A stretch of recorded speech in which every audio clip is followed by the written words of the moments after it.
Permisi. Hari itu, Farhan datang sebagai anak baru. Orangnya biasa banget, pendiam.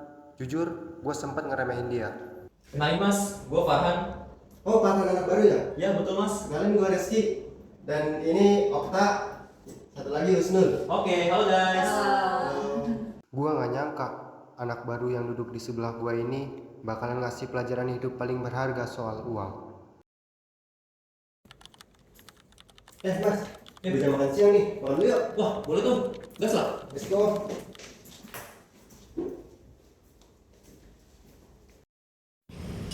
Mas, makan gimana sih? Pelajaran mulu. Iya nih mas, gue lagi main invest ini lumayan lah buat makan sama kopi. Invest lagi. Gaya bener ini anak baru. Mending juga cari-cari promo cicilan. Mas, kenapa kayaknya pokoknya segitu? Iya nih mas, invest gue lagi turun. Bener kan turun? Apa gue bilang? Gue merasa jadi orang yang paling jenius di kantor saat itu. Lihat Farhan lemes, gue makin yakin kalau invest itu cuma buat orang yang mau buang-buang duit.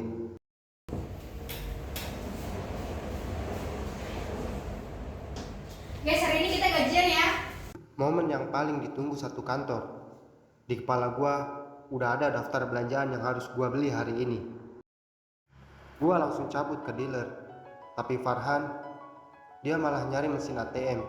Bukannya dinikmati, duitnya malah disimpan lagi.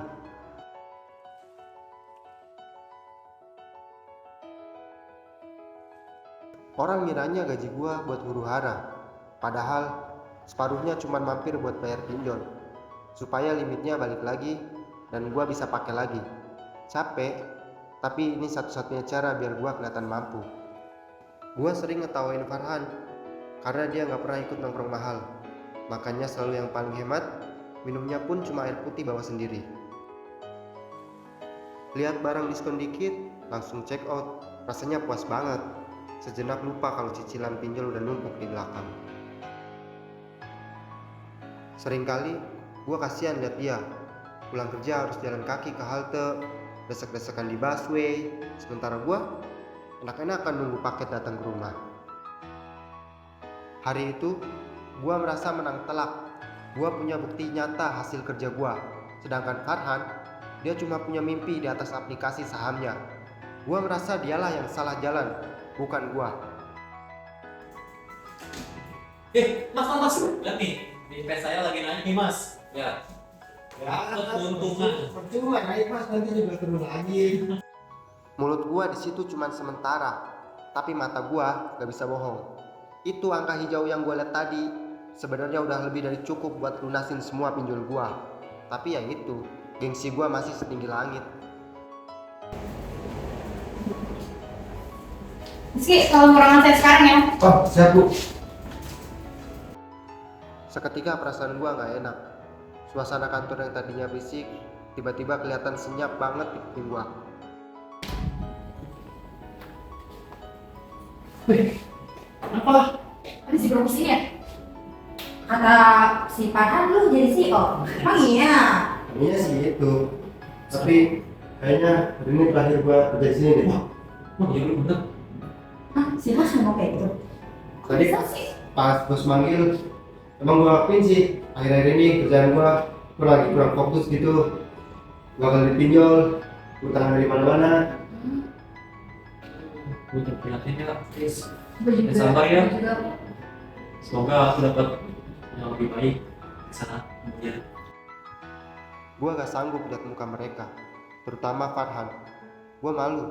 Senior yang kemarin ngetawain investasi dia sekarang harus pergi karena gak punya performa. Dan juga gue gak punya tabungan sama sekali.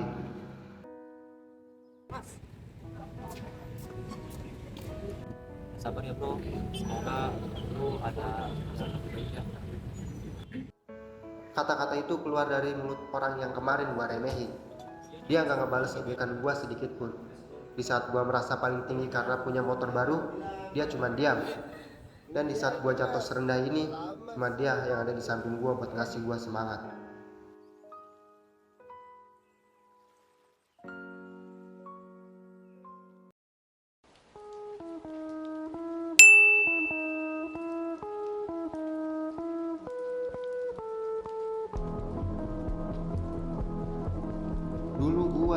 segalanya, jabatan, uang, dan keyakinan akan masa depan. Tapi sekarang, setelah gue terpuruk berjuang sendirian, dia yang dulu di bawah gue justru sukses dan butuh tanah sampai 5 hektar. Hidup memang penuh kejutan.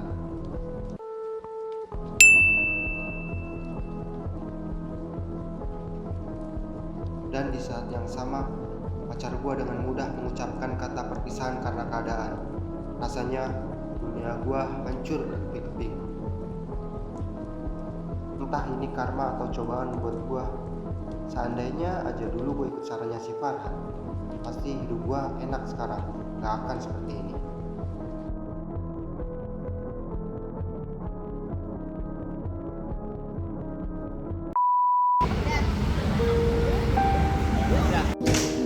Visi.